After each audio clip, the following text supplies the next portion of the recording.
Bitcoin is trading in an increasingly tight range. On a daily chart, the trajectory is rising on a trend line that goes back to the violent move that we saw in October last year.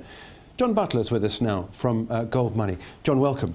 Thank you. We've spoken to you before about the gold market. Just explain, first of all, how you interact with Bitcoin. Well, Gold Money will accept many currencies for purchases of gold on our platform, and we do accept Bitcoin. So we're not about providing liquidity or a marketplace in Bitcoins, but if someone would prefer to purchase some gold with their accumulated Bitcoins, we will accept those. Okay, so that's where you're coming to it from, Matt. Just explain a little bit more about what's going on the chart now, because as I said, we've got this rising support line. The candles are getting increasingly smaller on a daily basis, which to me indicates that tension is building up. Oh yes, you're finding your way into a classic wedge formation now, and this wedge started forming about 4 or 5 months ago, and yes, it's getting narrower and narrower. And whether it's Bitcoin or anything else, when you get into these wedges, as a general rule, the uptrend is meeting some resistance from a downtrend, and something's got to give. You know, it's going to be a decisive moment. It implies higher volatility when you get through it.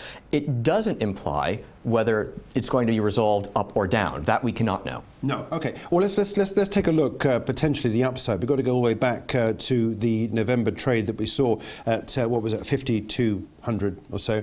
If we go all the way back to October last year, we're taking a look at levels about half of where we are at the moment. So potentially there is a lot of movement either one way or the other.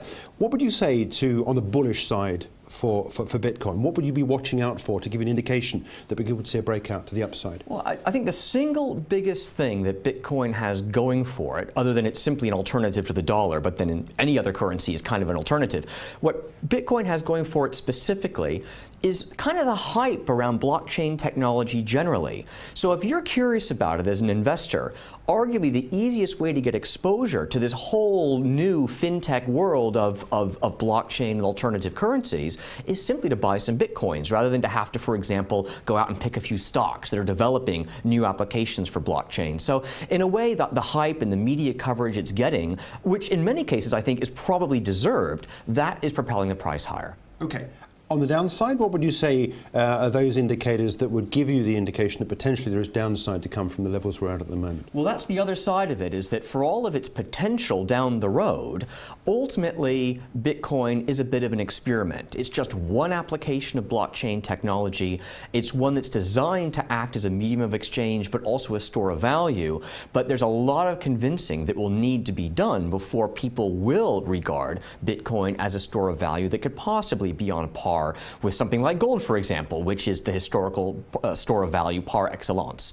So any sort of doubts about Bitcoin specifically could be linked to doubts about blockchain generally, although really it's more, I believe, this claim that some people who have purchased Bitcoins are making, that it will evolve into a store of value. No, that's an experiment. That's not known yet, and it really wouldn't be known, I think, for a much longer period of time. I was going to say that sounds like a very long tail story. I think it is, but the risk is there, for example, that there are other sort of imitations of Bitcoin out there. There's competition in this space now. There's competition for investors' interests and how to get the best bang for their Bitcoin investing in this whole new area.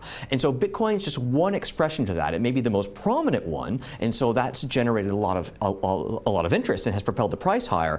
But Bitcoin does not have a monopoly on this whole evolving area known as blockchain. Okay, look, John, we've got to leave it there, but thanks indeed there for joining us. That is John Butler there from Gold Money taking a look at the potential move for Bitcoin.